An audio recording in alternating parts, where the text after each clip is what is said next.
Mr. President, sir, we, the members of the Christian Council of Ghana, congratulate you and the new Patriotic Party for successfully contesting the 2016 presidential and parliamentary elections.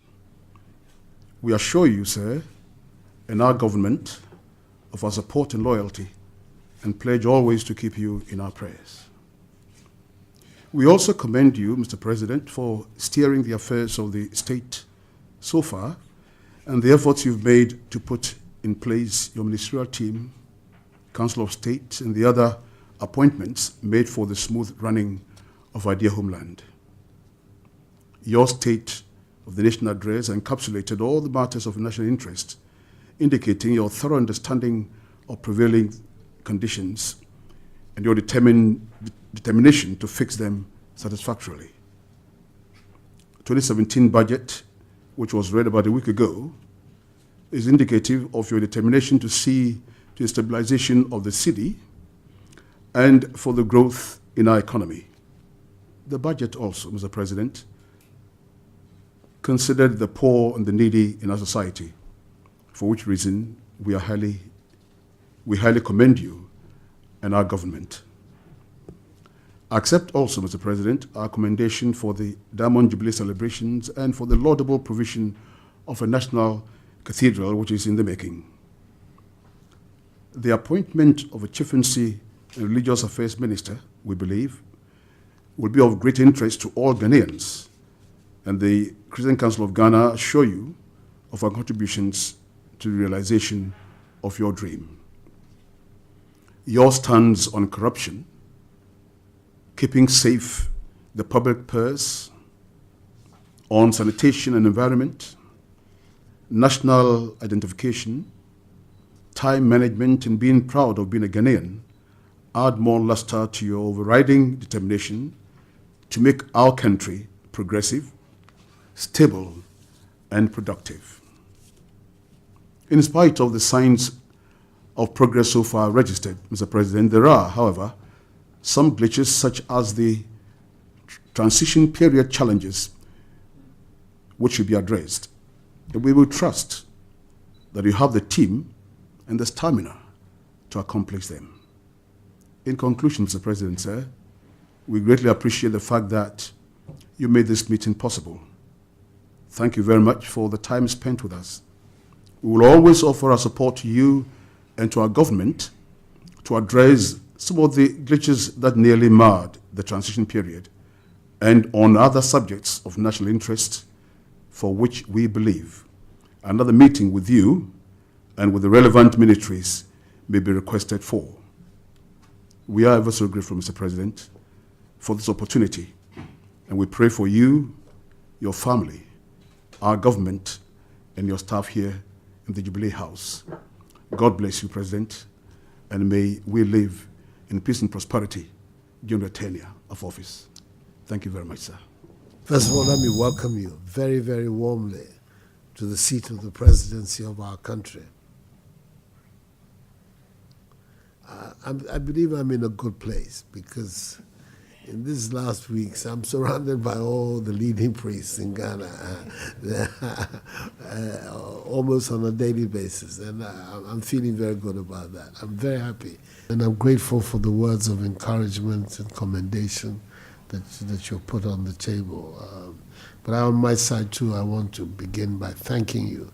I've done so formally by letter. I'm not sure whether you've received it, but the leaders of the Christian community that have agreed to help on this National Cathedral project, I want to take the opportunity once again to thank you very much. Some of them are here. It's a project that is very dear to my heart, and I'm hoping that together we will be able to realize it. No matter however long it takes, at least that we should begin, because I think the idea of it is a good idea, and it will inure to the benefit of all of us. So I'm grateful for the assistance that I'm receiving. The fact that on these matters you have to pick some, you cannot pick everybody. But I know that those who have been selected to work on the project have the support of the rest of you, those who are not there, and will receive the endorsement and help. I think we have a really great opportunity to work together to solve some basic problems that continue, unfortunately, to confront our country. One, of course, is the obvious one, the management of the national economy. I will continue to say so, and I want to be held to this standard. We live in a rich country.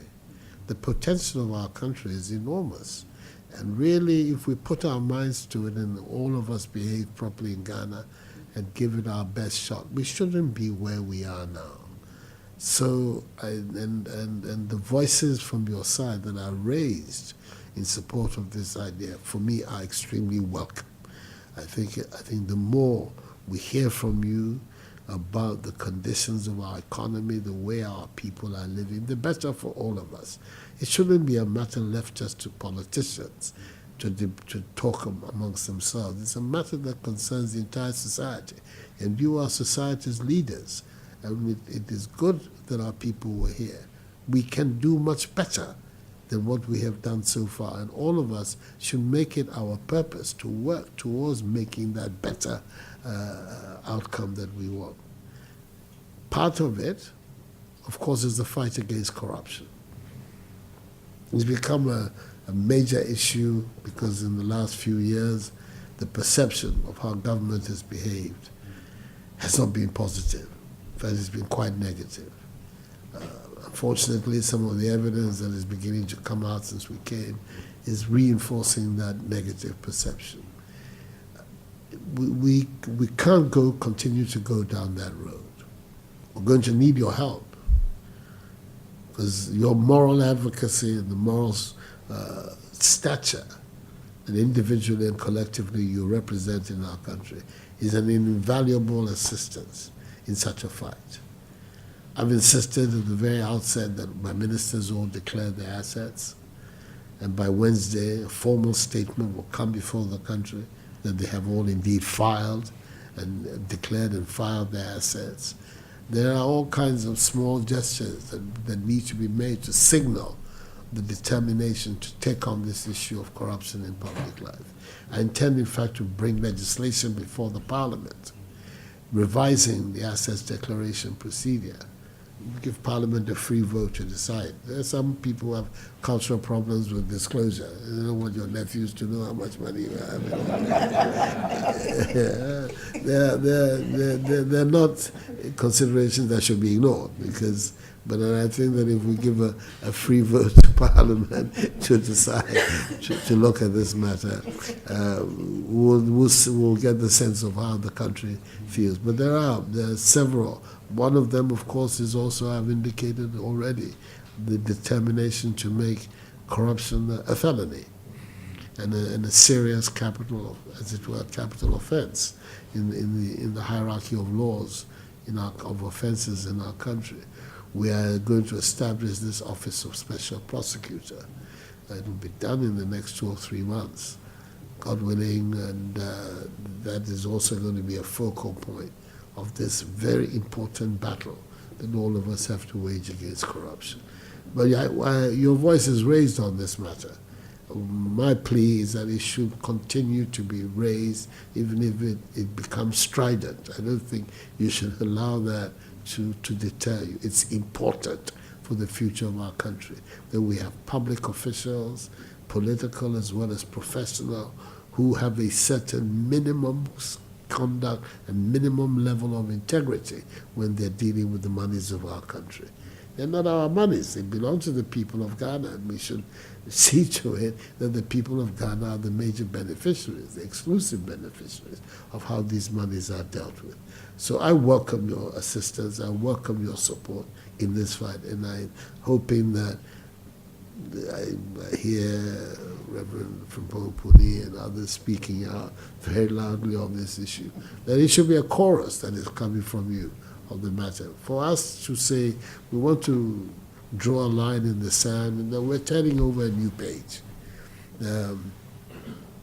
which in future will see much better, much higher standards of conduct from public officials. To me, it's important.